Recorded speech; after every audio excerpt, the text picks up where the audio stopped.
Hello दोस्तों, India की news में आपका स्वागत है।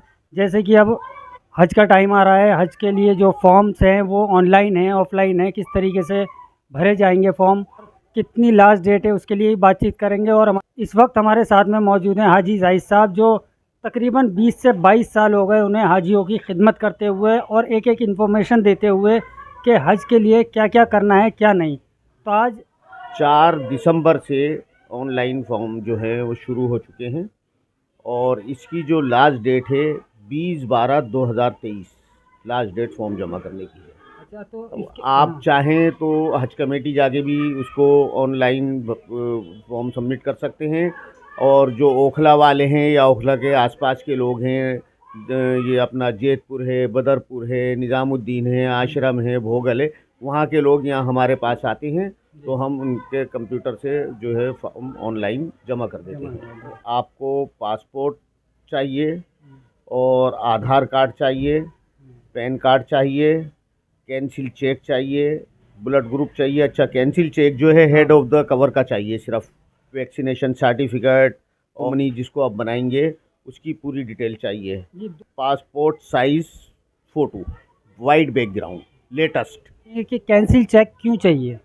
जी, कैंसिल चेक इसलिए चाहिए होता है कि जो पेमेंट वापसी आनी होती है हज कमेटी से वो आपके अकाउंट में आ सके।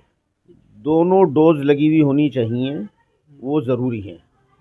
हाँ, वो कभी भी आपने लगवाई है, दोनों डोज लगी हुई होनी ज़रूरी है। आपका जो पासपोर्ट माना जाएगा वैलिड 31/1/2025 तक का माना जाएगा। अगर आपका पासपोर्ट 29/1, 28/1, 30/1 में एक्सपायर हो रहा है तो वो नहीं माना जाएगा।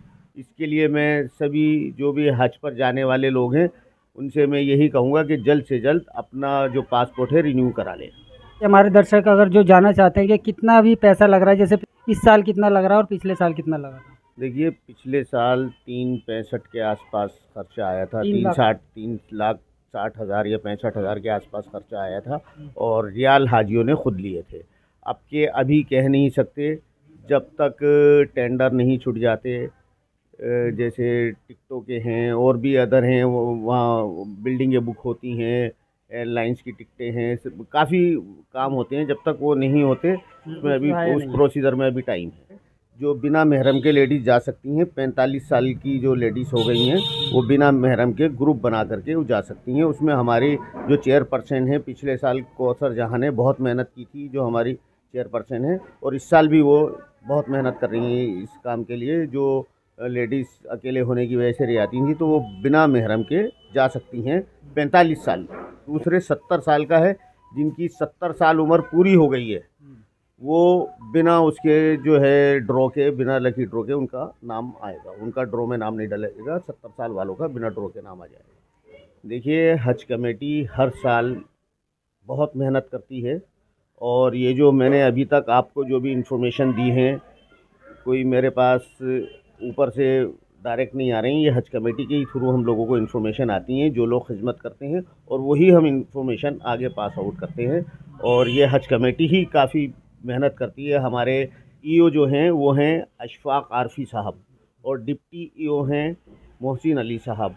माशाल्लाह बहुत मेहनत करते हैं। इसके अलावा चेयरमैन जो आते हैं हज कमेटी में, उनकी भी बहुत मेहनत रहती है। वो भी काफ़ी खिदमत करते हैं हाजियों को। कुछ बजट होता है, कुछ ऑर्डर लेने होते हैं, ये सब चेयरमैन जो होते हैं, वो अब हमारी चेयरपर्सन आई हुई हैं कौसर जहाँ साहिबा, वो भी माशाल्लाह हाजियों की पिछले साल बहुत खिदमत करी, एयरपोर्ट पे लगी रहीं, हज कमेटी में लगी रहीं। और अब वो बीजेपी से हैं तो और वो बढ़ बढ़ के काम करा के लाती हैं। जो काम रुकने वाले होते हैं उनको भी वो कराती हैं, और वो बेचारी बहुत मेहनत करती हैं, चेयरपर्सन जो है हमारी कौसर जहाँ साहिबा। अगर ऑनलाइन फॉर्म भरते हैं तो उसके लिए कुछ पैसा उन्हें देना पड़ेगा भी पहले? नहीं, इसकी कोई फ़ीस नहीं है। पहले 2 साल पहले 300 रुपये इसके जमा होते थे, 2-3 साल पहले। अब ये पिछले साल भी जमा नहीं हुए, शायद उससे पिछले साल भी जमा नहीं हुए थे, इस साल भी जमा नहीं हो रहा है। जिनका नाम आ जाएगा पूरंदाजी में, उसके बाद वो उसी पेमेंट में वो जोड़ करके जो भी है भेज देंगे। अगर जिसका नाम नहीं आएगा उसको कोई पेमेंट जमा, कोई फ़ीस नहीं है उसकी। आप आएँ, खुद जमा कर सकते हैं, ऑनलाइन फॉर्म खुद जमा करें। अगर जो लोग नहीं जमा कर सकते वो हमारे पास आएँ। मैं ओखला विहार में रहता हूँ, मेरा एड्रेस है B9/5 ओखला विहार, Jamia Nagar, new Delhi. Phone number है मेरा 9871592939। अच्छा, ये नॉमिनी क्या है? नॉमिनी के बारे में बताइए। नॉमिनी ऐसा होता है कि अल्लाह ना करे, खुदा ना करे, आपके साथ कोई हादसा पेश आ जाए तो आपका सामान, पैसा वगैरह जो भी हो वो किसको दिया जाए। तो ये नॉमिनी ये होता है, जैसे बैंक में इसलिए नॉमिनी होता बनाते हैं। इसलिए हो। जितनी सीटें, हर स्टेट को सीटें दी जाती हैं कैपेसिटी के हिसाब से। तो जितनी सीटें यहाँ होंगी 1100, 1200, 1400, 1500, 2000, जो भी सीटें सरकार देगी हमें, तो उससे ज़्यादा वो फॉर्म जमा हो जाते हैं। 8-8 हज़ार, 6-6 हज़ार, 10-10 हज़ार फॉर्म जमा हो जाते हैं। तो उसके अंदर कुरंदाजी होती है, ड्रॉ निकलता है। तो जिसका नाम आ जाता है तो उसका हो जाता है, बाकी फिर वेटिंग में होते हैं। जो कैंसिलेशन आती रहती है या कहीं और से सीटें बच के आती हैं तो तब वो नाम आता है, नहीं तो अदरवाइज़ रह जाता है, फिर अगले साल दोबारा भरें। पॉपुलेशन के हिसाब से हर स्टेट में अलग अलग। अलग अलग दी जाती हैं। जहाँ जितनी पॉपुलेशन होती है, मुस्लिम पॉपुलेशन, उसके हिसाब से सीटें दी जाती हैं। और वो रियाल पिछले साल जो है बॉम्बे मर्केंटाइल बैंक ने बहुत सहूलियत दी थी इस बारे में, क्योंकि स्टेट बैंक अगर जा रहे थे तो वहाँ पर काफ़ी परेशानी आ रही थी। किसी से कह रहे थे अकाउंट खुलवाओ, जब मिलेंगे, काफ़ी डॉक्यूमेंट्स मांग रहे थे, लेकिन बॉम्बे मर्केंटाइल बैंक ने दिए हैं। अब भी शायद स्टेट बैंक करे और बॉम्बे मर्केंटाइल बैंक करें, क्योंकि ये सरकारी काम है। ये ये जो आपने पिछली बार भी देखा था, ये दरियागंज में है कहीं क्या? जी, दरियागंज में बॉम्बे मर्केंटाइल बैंक है। और स्टेट बैंक में भी कई बैंकों को दिया हुआ था एरिया वाइज के हिसाब से, तो वो ब्रांचें दे रही थी रियाल।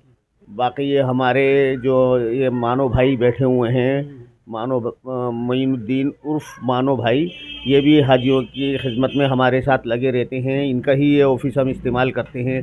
जो भी हज का काम आता है उसमें हम इनके इस ऑफ़िस को इस्तेमाल करते हैं। और माशाल्लाह ये भी बहुत पेश रहते हैं हाजियों की खिदमत के लिए। अच्छा, तो दोस्तों आपने सुनी हाजी जाहिद साहब की सारी बातें। अगर किसी को प्रॉब्लम आती है कोई फॉर्म फिल करने में ऑनलाइन, तो हाजी जाहिद साहब से आके मिल सकते हैं।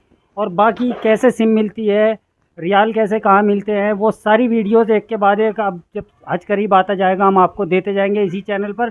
बाकी हमारे साथ इस वक्त मानू साहब हैं, हम उनसे बातचीत करेंगे। सर, आप काफ़ी टाइम से खिदमत कर रहे हैं हाजियों की, क्या क्या कुछ मतलब आप खिदमत में करते हैं, और कुछ परेशानियाँ हाजियों को जो आती हैं वो कैसे सॉल्व होती हैं? ज़्यादातर तो जाहिद भाई इस काम को देख रहे हैं, वही करते हैं। हम तो कॉलोनी के हैं, जो इधर उधर के जो हाजियों को हम बुलाते हैं, उनका इंतज़ाम करते हैं, कैंप लगाते हैं, उसमें उनको सिखाया जाता है, चाय पानी वगैरह का भी इंतज़ाम करते हैं। तो अल्लाह के मेहमान हैं, इनकी तो खिदमत करना हमारा फ़र्ज़ है। परदेसी भी यहाँ आते हैं हमारे दिल्ली में, उन सब का हम ख्याल रखते हुए ये काम अंजाम देते हैं। अल्लाह पूरे हमारे कमेटी के मेंबरों की ये मेहनत कबूल फरमाए। अरकान वहाँ के जो भी हैं सिखाए जाते हैं, पूरे उनको तरीका, वहाँ जाके उनको बहुत आसानी होती है ये सब मतलब चीज़। परेशानी ना हो, हाँ, इस तरीके वहाँ जाके वो परेशान ना हो। किताबें वगैरह भी देते हैं उनको सीखने के लिए, कैसे जाना है, कैसे हज करना हाँ, है। ये सब चीज़ें उन्हें सिखाई जाती हैं और उनको उससे बहुत वहाँ पर फ़ायदा मिलता है।